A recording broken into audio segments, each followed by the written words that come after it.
நண்பர்கள் அனைவருக்கும் வணக்கம்.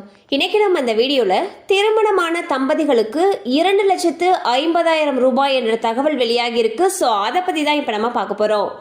இந்தியாவில் ஏழை எளிய மக்கள் முதல் அரசு ஊழியர்கள் வரை அனைவரும் பயன்பெறும் விதமாக மத்திய அரசு ஏராளமான திட்டங்களை செயல்படுத்தி வருகிறது.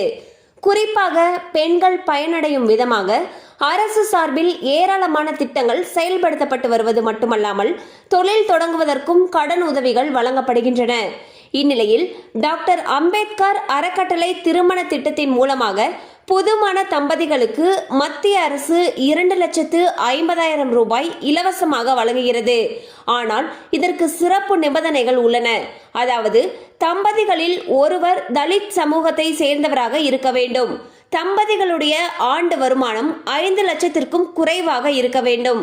இதில் தகுதியான தம்பதிகள் இருவரின் பெயரிலும் முதலில் 1,25,000 ரூபாய் டிடியாக பெறுவார்கள். மீதமுள்ள 1,20,000 ரூபாய் பணம் 5 ஆண்டுகளுக்கு பிறகு பெறப்படும் என்று தெரிவிக்கப்பட்டுள்ளது. சோ பாத்தீங்கன்னா மத்திய அரசு அம்பேத்கர் அறக்கட்டளை திருமண திட்டத்தின் மூலமாக புதுமண தம்பதிகளுக்கு 2,50,000 ரூபாயை இலவசமா வழங்குறாங்க. ஆனா இதுக்கு சில நிபந்தனைகள் சொல்லியிருக்காங்க.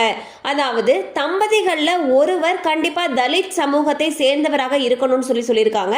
அண்ட் தம்பதிகளுடைய ஆண்டு வருமானமானது 5 லட்சத்துக்கும் குறைவாக இருக்கணும்னு சொல்லியிருக்காங்க.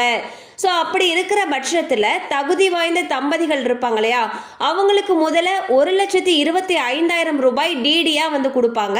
மீதம் இருக்கக்கூடிய 1,20,000 ரூபாயை 5 ஆண்டுகளுக்கு பிறகு கொடுப்பாங்க அப்படின்னு சொல்லியிருக்காங்க.